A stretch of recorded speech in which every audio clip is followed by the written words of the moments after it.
એક ગણીબ છોકરાએ 70 વર્ષની એક ધનવાન સ્ત્રી સાથે લગ્ન કર્યા, પણ 7 દિવસ પછી જ્યારે તે સુહાગરાત માટે પોતાની 70 વર્ષની પત્ની પાસે પહોંચ્યો તો તે સ્ત્રીને જોઈને આશ્ચર્યચકિત થઈ ગયો, કારણ કે તે વૃદ્ધ સ્ત્રીનો અંદાજ કંઈક એવો હતો જે સ્ફૂર્તિ અને શરીર 18 વર્ષની ઉંમરમાં પણ નથી મળતું તે તેની અંદર હતું. પણ કરણે તેની સાથે જે કર્યું તે કોઈ વિચારી પણ નહોતું શકતું.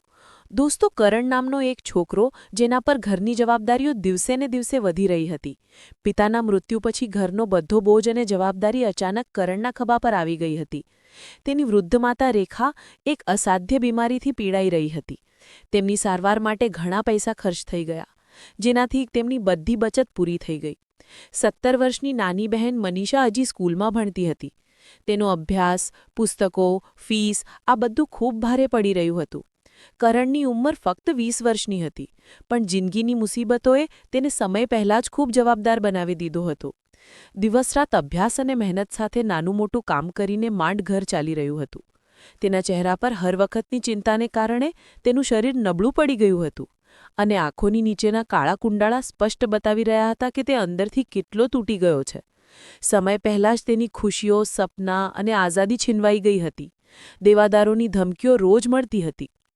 એક દિવસ તે એક ચાની દુકાન પર ગયો જ્યાં સસ્તી ચા મળતી હતી. કરણ વિચારવા લાગ્યો કે ચા પીને જઈશ. તેણે ખિસ્સામાં હાથ નાખીને પૈસા કાઢ્યા અને ગણવા લાગ્યો. પૈસા ગણતા અચાનક તેની નજર સામે ઊભેલી એક સ્ત્રી પર પડી, જે તેને ખૂબ ધ્યાનથી જોઈ રહી હતી. તે આંખોથી જાણે કંઈક કહેવા માંગતી હોય. તેનું નામ બબીતા કપૂર હતું. બબીતા કપૂર વ્યાપારની દુનિયાની જાણીતી હસ્તી હતી, જે વ્યાપારના મામલામાં પ્રખ્યાત હતી. જેવું તેનું નામ તેવું જ તેનું કામ હતું. તેને ખૂબ મોંઘી સાડી અને મોંઘા ઘરેણાં પહેર્યા હતા. બબીતા કપૂરે કરણને પૂછ્યું, શું તમે જ કરણ મહેતા છો? કરણે આશ્ચર્યથી તેની તરફ જોયું અને હામાં માથું હલાવતા કહ્યું, હા, હું જ કરણ મહેતા છું. અવાજ સાંભળીને એવું લાગી રહ્યું હતું કે તે ખૂબ થાકેલો છે. બબીતા કપૂર તેની તરફ ધ્યાનથી જોતી રહી અને પછી ધીમેથી કહ્યું કે હું જાણું છું કે આ સમયે તારી જિંદગીમાં શું ચાલી રહ્યું છે. તું આ સમયે ખૂબ પરેશાન છે. કરણે હેરાનીથી કહ્યું, હું કંઈ સમજ્યો નહીં.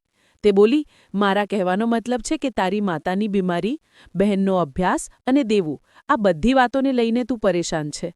આટલી મહેનત કરવા છતાં પણ બધું એવું જ છે, કોઈ બદલાવ નથી. આ સાંભળીને કરણનું હૃદય જોર-જોરથી ધડકવા લાગ્યું કે એક અજાણી સ્ત્રી તેની જિંદગી વિશે આટલું બધું કેવી રીતે જાણે છે. તેણે ખચકાતા પૂછ્યું, તમે કોણ છો અને મારા વિશે આટલું બધું કેવી રીતે જાણો છો? બબીતાએ હસીને કહ્યું કે જો તું ઈચ્છે છે કે તારા દિવસો બદલાઈ જાય તો તું મારી સાથે લગ્ન કરી લે. આ સાંભળીને કરણના રૂવાંટા ઊભા થઈ ગયા. કરણે કહ્યું કે તમે આ કેવી વાતો કરી રહ્યા છો? બબીતાએ ફરી સ્પષ્ટતાથી કહ્યું કે હું તારી સાથે લગ્ન કરવા માંગુ છું. આખરે 70 વર્ષની વૃદ્ધ સ્ત્રી એક 20 વર્ષના છોકરા સાથે કેમ લગ્ન કરવા માંગે છે? કરણે કહ્યું કે આ કેવો મજાક છે? બબીતાએ કહ્યું કે મજાક નહીં, તારા માટે એક ઓફર છે. જો કબૂલ કરી લઈશ તો હું તારી માતાની સારવાર કરાવીશ અને તારી બહેનને પણ ભણાવીશ અને તારું બધું દેવું પણ ચૂકવી દઈશ. આ બધાની જવાબદારી મારી. હું તને દરેક પરેશાનીથી આઝાદ કરી દઈશ. તારી જિંદગી શ્રેષ્ઠ થઈ જશે. કરણના મગજમાં ઘણા સવાલો ઉઠી રહ્યા હતા. તેણે ઊંડો શ્વાસ લીધો અને પૂછ્યું કે તેના બદલામાં મારે શું કરવું પડશે? બબીતા કપૂરે તરત જવાબ આપ્યો કે તેના બદલામાં મારી સાથે લગ્ન કરવા પડશે, જે લેખિત સ્વરૂપમાં હશે. લગ્ન પછી પણ તારી આઝાદી પર કોઈ અસર નહીં આવે. તું તારું જીવન તારી રીતે જીવી શકે છે, પણ તારે મારી કેટલીક શરતો માનવી પડશે. બબીતા કપૂરની વાતો સાંભળવામાં જેટલી સરળ લાગી રહી હતી, તેમને માનવી તેટલી જ મુશ્કેલ હતી. તે તેની વાતો સાંભળીને ત્યાંથી ચાલ્યો ગયો. બબીતા કપૂર પણ પોતાની મોંઘી ગાડીમાં બેસીને ચાલી ગઈ. થોડા દિવસો વીતી ગયા, પણ તે પોતાના પરિવારની હાલત સામે લાચાર થઈ ગયો અને દેવાદારોએ રાત દિવસ જીવવું હરામ કરી દીધું હતું. અને તે વિચારવા લાગ્યો કે જો હું તે અમીર ધનવાન સ્ત્રીની વાત માની લઉં તો મારી માતાનો જીવ બચી શકે છે અને મારી બહેનનું જીવન પણ સુધરી શકે છે. તે ખૂબ લાચાર થઈને બબીતા પાસે પહોંચ્યો અને તેની બધી શરતો માનીને કરણે તેની સાથે લગ્ન કરી લીધા. કેટલાક ગવાહોની હાજરીમાં જરૂરી કાગળો પર તે બંનેની સહીઓ થઈ અને બંનેના લગ્ન સાદગીથી થઈ ગયા. પહેલીવાર તેણે કોઈ હવેલીમાં પગ મૂક્યો હતો. તેના દિલમાં અજીબ ગભરાહટ થઈ રહી હતી. કરણને વિશ્વાસ નહોતો આવતો કે તેના લગ્ન દુનિયાની સૌથી ધનવાન સ્ત્રી સાથે થઈ ચૂક્યા છે. હવે આ હવેલી તેને એવી લાગી રહી હતી જાણે કોઈ રાજાનો મહેલ હોય. તેણે હવેલીની ચારે બાજુ જોયું તો તેની આંખો ખુલ્લીની ખુલ્લી રહી ગઈ. આલીશાન ફર્નિચર, ઊંચી છતો, આરસ પહાડના ચમકતા ફ્લોર, દિવાલો પર મોંઘા શણગારનો સામાન. જેટલી આલીશાન હવેલી હતી તેમાં તેટલી જ ચહેલપહેલ હતી. કરણ સમજી ગયો હતો કે આ સામાન્ય સ્ત્રી નથી. ત્યાંના નોકરચાકર પણ બબીતાના દરેક હુકમની રાહ જોઈ રહ્યા હતા. વર્ષો જૂના નોકર પણ બબીતાની સામે પોતાની નજર નીચી રાખતા હતા. ઘણી બધી સુંદર છોકરીઓ તે મહેલમાં નોકરી કરતી હતી, પણ જો કરણ તેમને કંઈ પૂછતો તો થોડો જવાબ આપીને ચૂપ થઈ જતી. ક્યાંક નવા બાબુજીને કોઈ વાત ખરાબ ન લાગી જાય. એવું મહેસૂસ થતું જાણે હવેળીમાં વર્ષોથી ખુશીઓ જ ખુશીઓ હોય. રાતના અંધારામાં એવું લાગતું હર વખત છોકરા છોકરીઓ કરણના હુકમની રાહ જોતા હતા, પણ છતાં પણ તેને ખબર નહીં કેમ અજીબ ગૂંગળામણ થઈ રહી હતી. પણ જ્યારે તે પાછળ ફરીને જોતો તો સન્નાટા સિવાય કંઈ પણ દેખાતું નહોતું. દિવસો વીતતા ગયા. ધીમે ધીમે કરણને હવેલીના સૌથી મોટા રાજ વિશે ખબર પડી. હવેલીના બીજા માળ પર એક ખૂબ મોટો અને ભારે દરવાજો હતો જે હંમેશા બંધ રહેતો. તે દરવાજા પર એક મોટું મજબૂત તાળું લગાવેલું હતું. તે દરવાજાની ખૂબ કડક નિગરાની હતી. કરણ વિચારવા લાગ્યો કે દરવાજાની પાછળ શું છે? તેનું રાજ શું છે? આટલું મોટું અને ભારે તાળું લગાવ્યા છતાં પણ દેખરેખમાં છે. કરણના મગજમાં ઘણા સવાલો ઉઠી રહ્યા હતા. તેને શંકા થવા લાગી કે આટલી ચમકતી હવેલીની વચ્ચે આ અંધારા ઓરડામાં શું છે? કરણ અને બબીતાનો સંબંધ શરૂઆતથી જ પ્રેમવાળો જરૂર હતો, પણ કરણ હજી સુધી તેના રૂમમાં તેની સાથે સૂતો નહોતો. બબીતા ઈચ્છતી હતી કે કરણ મારા રૂમમાં મારી સાથે સૂવે, પણ તે એ પણ ઈચ્છતી હતી કે પોતાની ખુશીથી મારી પાસે આવે, ન કે કોઈ જબરજસ્તીથી. બંનેને એકબીજા પ્રત્યે લગાવ નહોતો. બબીતા તો કરણને ખૂબ ચાહતી હતી, પણ કરણ બબીતાની તરફ જોવું પણ યોગ્ય નહોતો માનતો. બબીતા કપૂર વધારે પડતી પોતાના કામમાં વ્યસ્ત રહેતી. જ્યારે પણ બંને એકબીજાથી વાત કરતા તો વાત શરૂ થતાં જ પૂરી થઈ જતી. એટલે કે બબીતા તો તેના હાલચાલ પૂછતી, પણ કરણ જો કોઈ જરૂરી વાત હોય તો જ કરતો, નહીં તો ચૂપ થઈ જતો. બબીતા રોજ કરણની સાથે જ ટેબલ પર બેસીને ભોજન કરતી હતી. કોઈ વસ્તુ વિશે બંને એકબીજાને કંઈ કહેતા નહોતા, અને ન તો બંનેએ ક્યારે એકબીજાના પરિવારજનો વિશે જાણવાની કોશિશ કરી. એવું લાગતું જાણે બંનેની દુનિયા અલગ અલગ હોય. એકવાર રાતનો સમય હતો. હવેલીમાં સન્નાટો છવાયેલો હતો. કરણ પોતાના રૂમ તરફ વળ્યો ત્યારે અચાનક તેની નજર હવેલીના એક બીજા ભાગ પર પડી, જ્યાં તેને રોશની દેખાઈ. આ જોઈને તે ત્યાં જ થંભી ગયો. તેણે જોયું કે આ રોશની બબીતાના રહેવાના રૂમમાંથી આવી રહી હતી. આ રૂમ હવેલીના સૌથી વચ્ચેના ભાગમાં હતો. બબીતા સિવાય કોઈ બીજાને ત્યાં જવાની મંજૂરી નહોતી. બબીતા તો કરણને પોતાના રૂમમાં બોલાવવા માટે બેચેન હતી, પણ કરણે ક્યારેય તે રૂમમાં જવાની કોશિશ નહોતી કરી. તે પોતાને જબરજસ્તી રોકી લેતો હતો. પણ એક રૂમ બીજો પણ હતો, જેના પર મજબૂત તાળું લગાવેલું હતું. તે તેમાં જવાની કોશિશ કરતો, પણ કોઈને કોઈ તેને રોકી લેતું હતું અને કહેતું, બાબુજી, તે રૂમમાં જવાની મનાઈ છે. કરણ હેરાનીથી પૂછતો, એવું કેમ? પણ પલટીને કોઈ જવાબ નહોતો મળતો. એક દિવસ રાત્રે તેણે ધીમે ધીમે રૂમ તરફ પગ વધાર્યા. તે દરવાજા પાસે પહોંચ્યો અને કાન લગાવીને સાંભળ્યું કે બબીતા કોઈની સાથે વાત કરતી હતી, અને જે અંદાજમાં તે વાત કરી રહી હતી તેને સાંભળીને કરણનું હૃદય જોરથી ધડકવા લાગ્યું. તે સમજી નહોતો શકતો કે એવું શું રહસ્ય છે જે બબીતાની જિંદગી સાથે જોડાયેલું છે, પણ હવે તેને વિશ્વાસ થઈ ગયો હતો કે ઘણું બધું એવું છે જે તેનાથી છુપાવવામાં આવ્યું છે. તેના મગજમાં ઘણા સવાલો હતા કે આખીરે એવી શું વાત છે જે બબીતાએ સૌથી છુપાવીને રાખી છે? કેમ તે કોઈને આ રૂમમાં આવવા દેતી નથી? તે ખામોશીથી દરવાજા પર ઊભો રહ્યો. કરણ પોતાની દિલની ધડકણોને થાંભવાની કોશિશ કરી રહ્યો હતો. તેના દિલમાં અજીબોગરીબ ખ્યાલો આવવા લાગ્યા કે જે લગ્નને તેણે સમજૂતી સમજીને અપનાવ્યો, તેના પાછળ કોઈ મોટી ષડયંત્ર તો નથી ને, અથવા કોઈ રાજ છે? તેણે આ હવેલીના દરેક રાજ પરથી પડદો ઉઠાવવાનું નક્કી કરી લીધું. કરણ આ બધી વાતો વિચારતા પોતાના રૂમમાં આવી ગયો. તેણે નિર્ણય કરી લીધો કે ભલે કંઈ પણ થઈ જાય, આજે તે રૂમમાં જઈને જોશે કે આખીરે વાત શું છે. તેની શંકા હવે જુનૂનમાં બદલાઈ ગઈ. તે વિચારવા લાગ્યો કે આખીરે તે રૂમમાં કેવી રીતે પહોંચાય. બબીતા હર વખત તેની તરફ જોતી રહેતી અને હસતી રહેતી. તે 70 વર્ષની વૃદ્ધ સ્ત્રી જરૂર હતી. તે દરરોજ કરણથી એક નવી આશ અને નવી આશા રાખતી. હવે તે વિચારવા લાગ્યો કે આ સ્ત્રી સાથે વાત કરવી જોઈએ. તે જ મને આ રૂમના રાજથી વાકેફ કરાવી શકે છે. હવેલીના સૂમસામ અંધારામાં ફક્ત અને ફક્ત ઘડિયાળના ટીક-ટીકનો અવાજ આવી રહ્યો હતો. રાતના ત્રીજા પહોરમાં કરણ તે રૂમમાં જવા માટે તૈયાર થઈ ગયો. તેણે બબીતાની એક ખાસ નોકરાણી જે 19 વર્ષની એક ખૂબ જ સુંદર છોકરી હતી જેનું નામ મીરા હતું. કરણે મીરા સાથે વાત કરી અને તેનાથી વિનંતી કરી કે મારે મારી પત્ની બબીતાને મળવું છે. મીરા પરવાનગી લેવા બબીતા પાસે ગઈ. મીરા સિવાય કોઈ બબીતા પાસે જઈ શકતું નહોતું. જેવી મીરાએ બબીતાને કરણની ઈચ્છા જણાવી, બબીતા ખુશ થઈ ગઈ અને તેણે મીરાના હાથ ચૂમ્યા અને કહ્યું, જલ્દીથી મોકલી દો. મીરાએ કરણને જવાની મંજૂરી આપી દીધી. કરણ એક 22 વર્ષનો સુંદર હટ્ટાકટ્ટા યુવાન હતો. તેણે જઈને બબીતાના દરવાજાની ઘંટી વગાડી. બબીતાએ દરવાજો ખોલ્યો અને દિલ ખોલીને તેનું સ્વાગત કર્યું. કરણ પણ વિચારી રહ્યો હતો, જ્યાં સુધી આને ખુશ નહીં કરું, પોતાની નહીં બનાવું, ત્યાં સુધી રાત જાહેર કેવી રીતે થશે? રૂમ ગુલાબોની સુગંધથી મહેકી રહ્યો હતો. બબીતા ઊભી હતી. ચહેરા પર ચમક, આંખોમાં મોહબ્બત. કરણ જેવો રૂમમાં દાખલ થયો તેનું દિલ ધડકવા લાગ્યું. કરણ ધીમેથી હેરાનીમાં બોલ્યો, બબીતાજી, તમે તો 18 વર્ષની જેવી લાગી રહ્યા છો. આ કેવી રીતે થઈ શકે છે? બબીતા હસી. એક ચમક તેના ચહેરા પર હતી. તે ધીમે ધીમે કરણ પાસે આવી અને બોલી, પ્રેમમાં ઉંમર નથી હોતી કરણજી.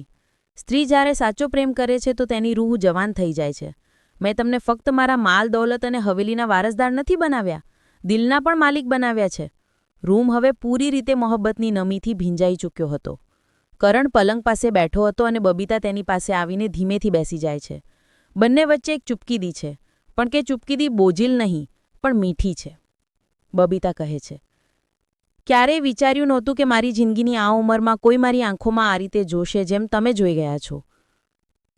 કરણ પણ ધીમેથી બોલ્યો, ક્યારેય વિચાર્યું નહોતું કે તમારી આંખોમાં આટલી ઊંડાઈ હશે કે હું મારા બધા સવાલો ભૂલી જઈશ. બબીતાજી, આજે હું તમારો છું, ફક્ત તમારો. બબીતાની આંખોમાં હળવું પાણી અને હોઠો પર પ્રેમ બોલી, મેં ઘણું બધું ખોયું છે આ મોહબ્બતની રાહમાં.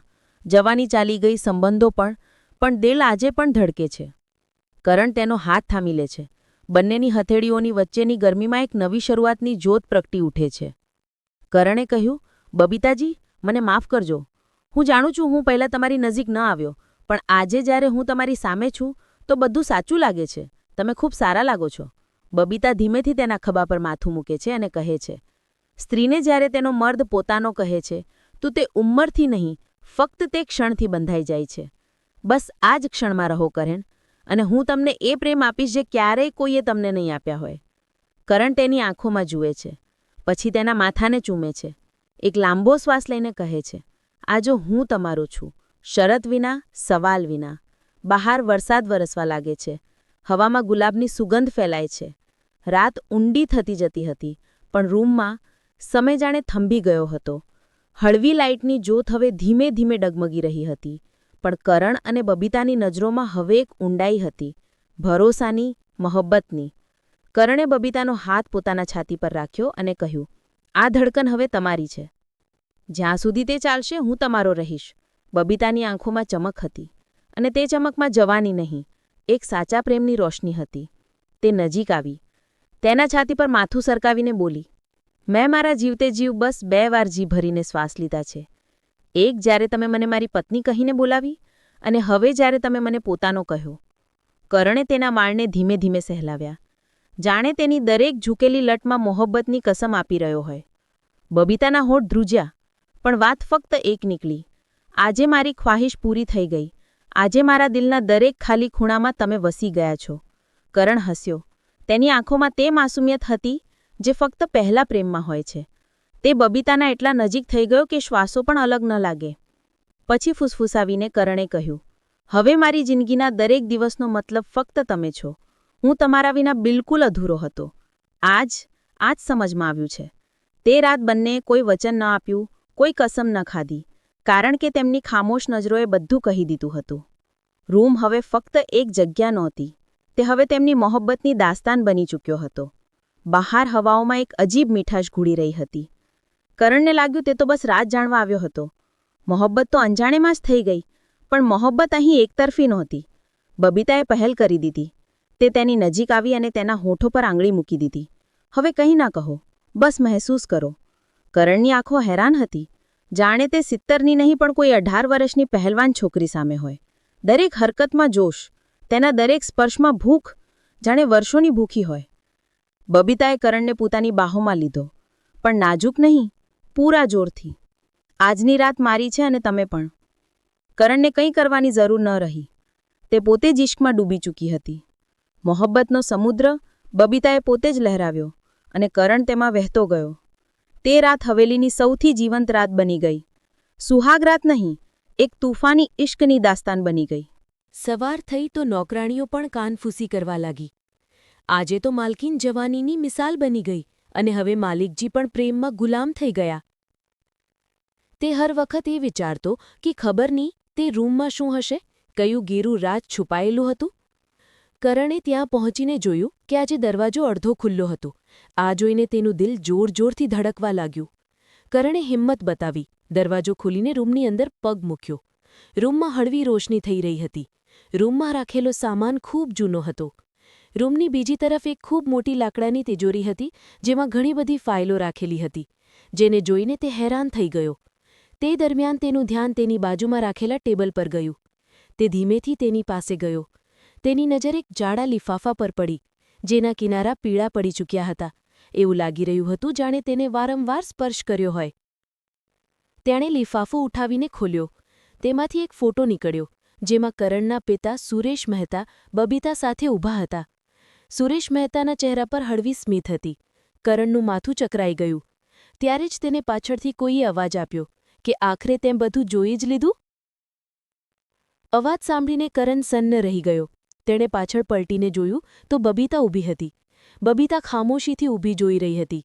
તેની આંખોમાં ન કોઈ ડર અને ન કોઈ હેરાની હતી, કારણ કે તેને ખબર હતી કે એકને એક દિવસ આ ક્ષણ જરૂર આવવાની હતી. કરણે તરત ધ્રુજતા હાથે ફોટો પાછળ છુપાવી લીધો. તેના ચહેરાનો રંગ બદલાઈ ગયો. તેણે પોતાને સંભાળતા કહ્યું કે આ લગ્ન એક સોદો નહીં પણ એક બદલો હતો. બબીતાએ હસીને કહ્યું, તું ખૂબ સમજદાર છે કરણ. મને નહોતી ખબર કે તું આટલી જલ્દી સચ્ચાઈનો પતો લગાવી લઈશ.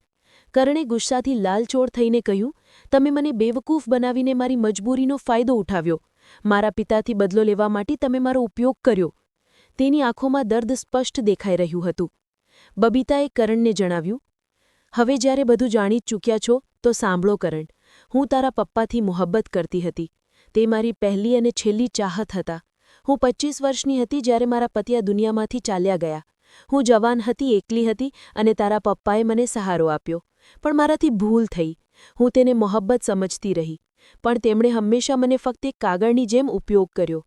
કરણની આંખો ફાટી ગઈ. બબીતાએ કડવાશથી કહ્યું, જ્યારે મેં લગ્નની વાત કરી તેમણે મોઢું ફેરવી લીધું. તે દિવસે મેં કસમ ખાઈ લીધી હતી કે જો તે નહીં તો તેમનું લોહી જ સાચું. મેં તેને બાળપણમાં જોયો અને નિર્ણય કરી લીધો હતો. બબીતા ભરાયેલા અવાજમાં કરણને કહે છે, હા કરણ, મેં તારી સાથે લગ્ન ફક્ત બદલા માટે કર્યા હતા. તારા પપ્પાએ જે મારી સાથે કર્યું તેની આગ હું વર્ષોથી છાતીમાં લઈને જીવી રહી હતી, અને જ્યારે તું સામે આવ્યો તો મેં તને તે જ આગમાં ઝોંકવાનો નિર્ણય કરી લીધો. તારાથી સહી કરાવી, જેથી તું ક્યારેય મને છોડી ન શકે, જેથી તું પણ તે જ દર્દ સહે જે મેં સહ્યો. થોડીવાર રોકાય છે, પછી ધીમેથી હસીને બોલે છે, પણ કરણ, તે મને દગો ન આપ્યો, એટલે મેં મારું બધું જ તને સોંપી દીધું. તે તો તે કરી બતાવ્યું જે તારા પપ્પા ક્યારેય ન કરી શક્યા. તે મારી ઇજ્જત કરી, મારા દિલને સમજ્યો, અને તારી ઇન્સાનિયત સામે મારો બદલો હારી ગયો. હું તારી મોહબ્બતમાં પીઘળી ગઈ કરણ. હવે તો હું તારી ગુલામ બની ગઈ છું અને તને દિલથી ચાહવા લાગી છું. તેની આંખોમાં આંસુ આવી ગયા. મને માફ કરી દે કરણ. કરણ ગુસ્સામાં હતો પણ મજબૂર પણ. બબીતાની આંખોમાંથી આંસુ પડી રહ્યા હતા. તેનો ચહેરો શરમ, પછતાવો અને પ્રેમથી ભીંજાયેલો હતો. કરણ થોડી પળ ચૂપ રહ્યો. તેની આંખોમાં બબીતા માટે ગુસ્સાની જગ્યાએ હવે નમ્ર મોહબ્બત હતી.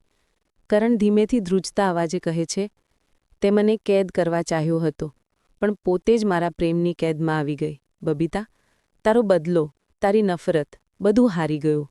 પણ આજે જે તારી આંખોમાં છે તે મોહબ્બત છે. કરણ આગળ વધ્યો. બબીતાની ધ્રુજતી કલાઈ થામી અને તેને પોતાના છાતીથી લગાવી લીધો. કરણ ફૂસફૂસાવીને બોલ્યો, હું માફ કરું છું તને, કારણ કે તારું દિલ હવે સાફ છે અને મેં તેને પામી લીધું. બબીતા સિસકી ઉઠી. કરણની છાતીથી લાગીને બસ એટલું બોલી, હવે જો મોત પણ આવી જાય તો અફસોસ નહીં, તારો પ્રેમ પામી લીધો. કરણ, તને મેં પામી લીધો. તે હવેલીમાં એક રાજાની જેમ રહેવા લાગ્યો. એક દિવસ બબીતા ખૂબ બીમાર પડી અને થોડા જ અઠવાડિયામાં હંમેશા માટે ચાલી ગઈ. કરણે તેના અંતિમ સંસ્કાર વખતે બસ એટલું કહ્યું, હું તને માફ કરું છું. તું પણ મને માફ કરી દેજે બબીતા. વાર્તા અહીં પૂરી ન થઈ. બબીતાની નોકરાણી 19 વર્ષની મીરા જે ચૂપચાપ કરણની સેવા કરતી હતી, દરેક વળાંક પર તેના સાથે હતી. હવે તેના નજીક આવવા લાગી. ધીમે ધીમે બંનેનો સંબંધ પડછાયાઓમાંથી નીકળીને રોશનીમાં આવી ગયો. કરણે મીરા સાથે લગ્ન કર્યા અને હવે હવેલી તેની હતી. પણ એકલી નહીં. તેની માતા અને બહેન હવે તે જ મહેલમાં હતી જ્યાં ક્યારેક બબીતાનો અધૂરો ઇશ્ક ગૂંજતો હતો. હવે ત્યાં મીરાની મુસ્કાન અને કરણનું સુકૂન ભરેલું જીવન વસી ચૂક્યું હતું.